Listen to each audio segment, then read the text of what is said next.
Welcome to Scout Dynamics and our second in our series of real-world scenarios. Now we're going to go to Kenosha, Wisconsin. Now this is a very controversial subject.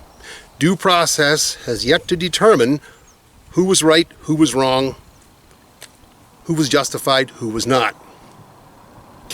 We're not going to talk about the political aspects. We're not going to talk even about the legal aspects. Simply talking technical. Once again, the AR people will use this as an example of where the AR is the best tool for the job.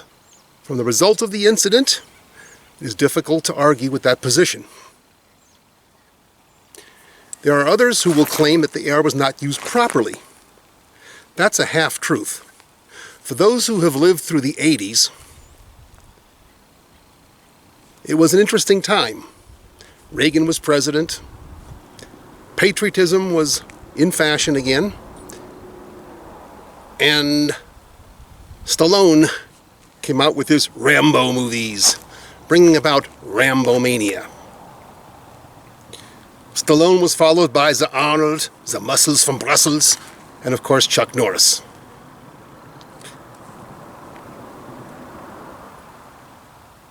This spawned what I personally refer to as the first wannabe wave.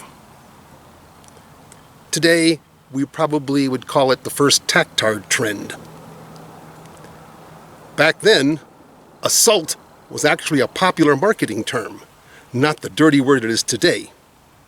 Also back then, tactical was considered a rational alternative to assault.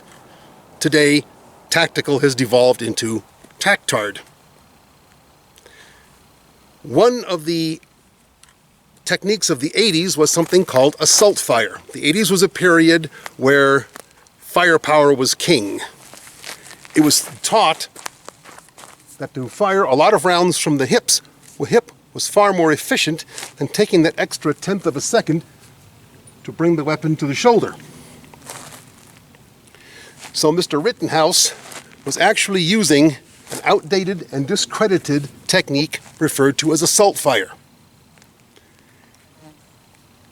It is the assault weapon's ability to assault fire that anti-gunners claim makes it more deadly. Ironically, assault fire has been discredited, disproven, and is no longer taught. It has been supplanted by what is called the combat carbine course of fire. Combat carbine course of fire entails the fundamentals of rifle marksmanship, coupled with some techniques used in practical pistol. So in our first engagement, Mr. Rittenhouse perceived a threat, and he basically, using the assault fire technique, Sturmgewehrt the guy. One hit severed his spine, rendering him paralyzed for life. Another bullet grazed his head. Had that bullet been that of a major caliber regular rifle, chances are that bullet might have taken a chunk out of his head instead of simply glancing off. We won't know for sure, but as it sits, the poodle shooter, glancing off his head, saved his life.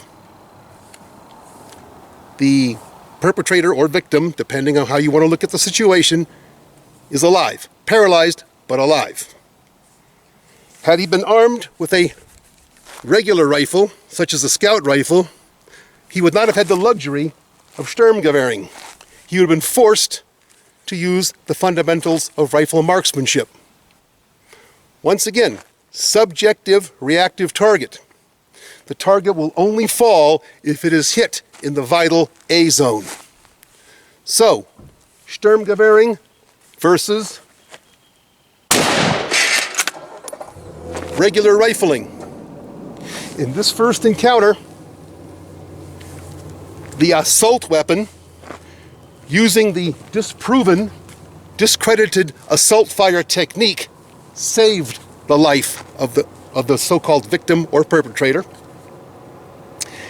Had Mr. Rittenhouse been armed with a regular rifle and forced to use proper rifle fundamental marksmanships, that man would have been dead.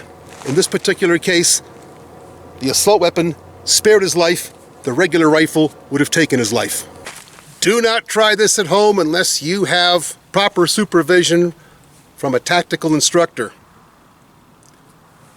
This course of fire, unless properly practiced using proper on-the-ground firing techniques, can lead to serious injury or death. In the second engagement, 2 people were involved. The shooter fell to the ground. Someone attacked him with a skateboard. He fired multiple rounds. 1 round struck the heart. He died on the spot. As he rolled over to get up, he spotted a second person drawing down on him with a pistol. He then rolled over into what can be called a fetal prone firing position. Once again, firing multiple rounds. Only 1 round hit the person in his arm, his gun arm, and forced his arm to be amputated. Once again, AR files will claim that the semi-auto carbine in the situation was the best tool for the job. Once again, the scout rifle does not challenge that. What we're here to find out is, would a scout rifle have prevailed in a situation where the semi-auto carbine is the best tool for the job?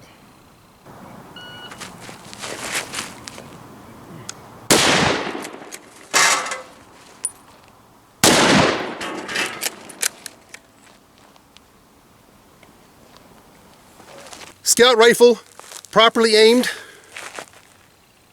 6.88 seconds.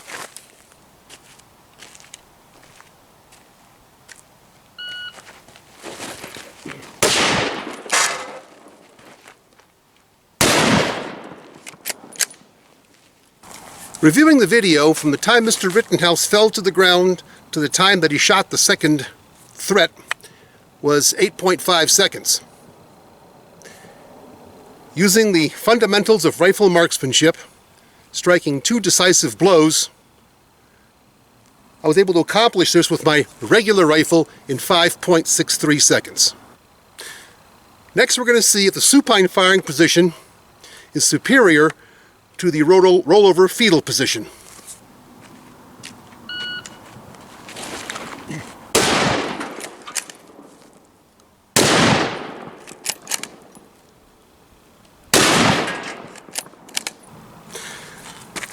Trying to get a good sight picture in the supine position using a scout scope has proven to be a little more challenging than in the rollover fetal position. In spite of this, I was able to complete this in 8.86 seconds, slightly above par. So, are there any lessons to be learned from Kenosha? Several tactical training instructors have weighed in on this.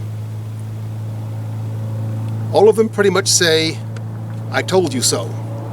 This is why we teach shooting from the ground. I don't think the tactical training people are going to alter their course to any great degree. They may use this course of fire to demonstrate why they teach those fundamentals. They may call this course of fire something like the Kenosha Clash or the Rittenhouse Rumble. Did the AR-15 prevail in that situation? Of course it did. For those who are against what happened, did the AR-15 make him more bad than he would have been with a regular rifle? No. Quite to the contrary. Had all 3 been properly regular rifled, there would have been 3 dead instead of 1 dead and 2 crippled for life. Hope you enjoyed watching. Like and subscribe.